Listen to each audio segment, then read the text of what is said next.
Hello दोस्तों, कैसे हैं आप सब? मेरा नाम दीपक है और मैं आप सबका स्वागत करता हूं मेरे चैनल आपके एचआर कंसल्टेंट में।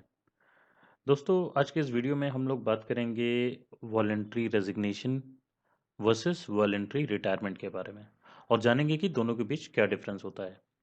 ये जो रिक्वेस्ट की गई है हमारी एक सब्सक्राइबर हैं, उन्होंने ये पूछा है, तो इसी के ऊपर मैं ये वीडियो बनाने जा रहा हूँ। तो जानने के लिए काफ़ी कुछ रहेगा दोस्तों। अब बिना देरी हुए चलिए शुरू करते हैं। अब वॉलंटरी रेजिग्नेशन क्या होता है? वॉलंटरी रेजिग्नेशन जो भी आप सब मैं जितने भी हम सब लोग हैं, जो नॉर्मली जाके रिज़ाइन करते हैं और अपनी अपनी मर्ज़ी से जो हम लोग जॉब छोड़ते हैं ना, उसको वॉलंटरी रेजिग्नेशन बोला जाता है। ठीक है? तो इमेजिन करिए if you are fed up with your job. आप अपनी जॉब से फेड अप हैं, आपको जॉब पसंद नहीं आ रही है। देन उसके बाद जो आपका मैनेजर है, उसने भी आपके नाक में दम करके रखा है और आपको कुछ समझ नहीं आ रहा है कि आपको करना क्या है। ठीक है?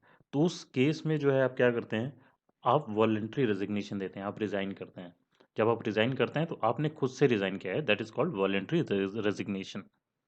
ठीक है? उसके बाद जो आगे के प्रोसेस होते हैं, आपको नोटिस पीरियड सर्व करना है या नोटिस पीरियड आपको बाय आउट करना है या फिर जो भी आगे के प्रोसेस हैं वो मैंने इससे पहले वीडियोज़ में बताया हुआ है।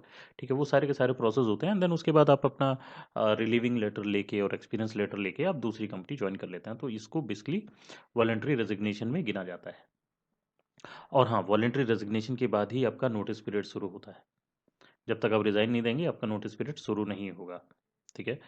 It's simply the act of choosing to leave your own terms without being forced or reaching a retirement age। कहने का मतलब है कि ये जो एक्ट है, जो आपने अभी एक्ट किया रिज़ाइन करने का, ये सिंपली अपने टर्म्स पे जॉब छोड़ने का आपने डिसाइड किया खुद। आपको किसी ने फोर्स नहीं किया और ना ही आप रिटायरमेंट एज तक रुके। तो अगर आप जैसे आजकल बहुत सारे लोग जो है जॉब छोड़ छोड़ के दूसरी जॉब पकड़ते हैं, तो वो जो जॉब छोड़ते हैं, मैं उनकी बात नहीं कर रहा हूँ जो अब्सकॉन्ड हो जाते हैं। अब्सकॉन्डिंग तो दूसरा एक मैटर हो गया। जो लोग खुद रिज़ाइन करके फिर नोटिस पीरियड सर्व करके दूसरी कंपनी में जाते हैं, उसको हम वॉलंटरी रेजिग्नेशन में गिनती करते हैं। ठीक है? चलिए अब आगे बढ़ते हैं। अब यहाँ दूसरी तरफ आता है वॉलंटरी रिटायरमेंट। अब वॉलंटरी रिटायरमेंट क्या होता है? Voluntary retirement isn't just about hanging up your suit and slipper. ठीक है? तो वॉलंटरी रिटायरमेंट में आपको जो है, जो आपका समय जब पूरा हो जाता है, मतलब से आप एक ही कंपनी में काम कर रहे हैं और आप उस कंपनी में काम करते-करते जो है आपकी एज हो जाती है और एक एज हो जाने के बाद आप खुद से डिसाइड करते हैं कि हाँ, बस यार मेरा हो गया, मैं इससे ज़्यादा काम नहीं करूँगा। आप ये तब करते हैं इससे पहले कि आपको कंपनी बोले कि ये आपका रिटायरमेंट होने का समय आ गया, आपको खुद रियलाइज़ हो जाता है कि यार मैं मेरी एज जो है 60 हो गई है या 65 के आस-पास हो गई है। नाउ इट्स टाइम कि अब मुझे रिटायरमेंट ले लेना चाहिए। तो आप खुद से जो है वॉलंटरी रिटायरमेंट ले लेते हो। It's about fulfilling the requirement set by the employer and or country to officially retire and access retirement benefit।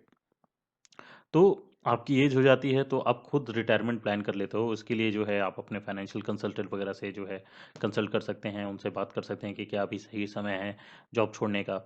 और अपने फाइनेंशियल नीड्स के हिसाब से भी आप देख सकते हैं कि अगर आप 60-65 के आसपास हो गए, मतलब कंपनी का जो एचआर मैनुअल है उसको भी पढ़ लें कि आपकी रिटायरमेंट एज क्या है उस कंपनी में। तो वो जो भी रिटायरमेंट एज है, अगर आप उस एज को पा जाते हैं, उस एज में आ जाते हैं, then it's time for you to leave. मतलब रिटायरमेंट आप ले लें, क्योंकि रिटायरमेंट जब आप लेंगे तो आपको जो भी रिटायरमेंट बेनिफिट्स हैं वो आपको मिलते हैं। वहीं दूसरी तरफ आपको रेजिग्नेशन में ये बेनिफिट्स नहीं मिलते हैं। ठीक है? और ये भी जो भी रिटायरमेंट होता है ना, रिटायरमेंट आपका एक सर्टेन एज में होता है, जो कि 65 और 60 के अंदर होता है। 60 और 65 के अंदर अंदर जो है आपको जो है जॉब से रिटायरमेंट ले लेना होता है।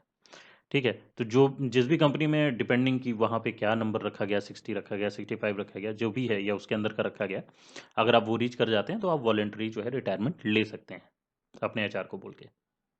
चलिए आगे बढ़ते हैं। पे की डिफरेंसेस समझ लेते हैं कि क्या की डिफरेंसेस क्या हैं इनमें। ठीक है? सबसे पहले एलिजिबिलिटी देख लेते हैं। Resignation is open to everyone. Resignation जो है वो सबके लिए ओपन है। इसमें कोई एज क्राइटेरिया नहीं होता, कोई एक्सपीरियंस की ज़रूरत नहीं होती। रेजिग्नेशन इंसान का जब मन किया तब जो है रिज़ाइन करके अपना नोटिस पीरियड सर्व करके वो दूसरी कंपनी जॉइन करने के लिए जा सकते हैं।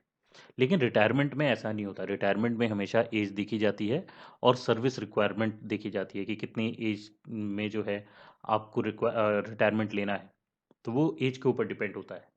एलिजिबिलिटी सबसे पहले यही है। दूसरा है बेनिफिट। रेजिग्नेशन में कोई बेनिफिट गारंटी नहीं होती। गारंटी क्या, दी ही नहीं जाती, कोई कोई बेनिफिट नहीं मिलता है रेजिग्नेशन में। रेजिग्नेशन बस आपको इतना ही मिलेगा कि आपको अपना रिलीविंग लेटर और एक्सपीरियंस लेटर मिल जाता है, साथ में सैलरी स्लिप मिल जाती है दूसरी कंपनी में जाने के लिए। वही एक बेनिफिट है। अपार्ट फ्रॉम दैट जो है रेजिग्नेशन में कोई बेनिफिट आपको गारंटी नहीं होती।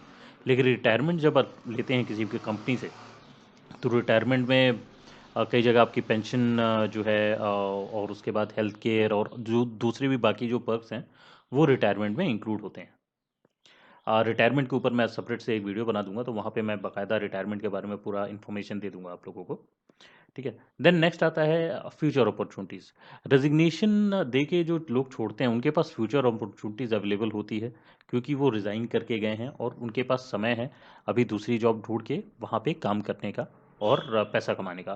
वेरन अगर रिटायरमेंट को देखें तो रिटायरमेंट का टाइम जो है आ जाता है, तो मतलब ऑलरेडी जब पर्सन की एज हो जाती है तभी वो रिटायर होता है।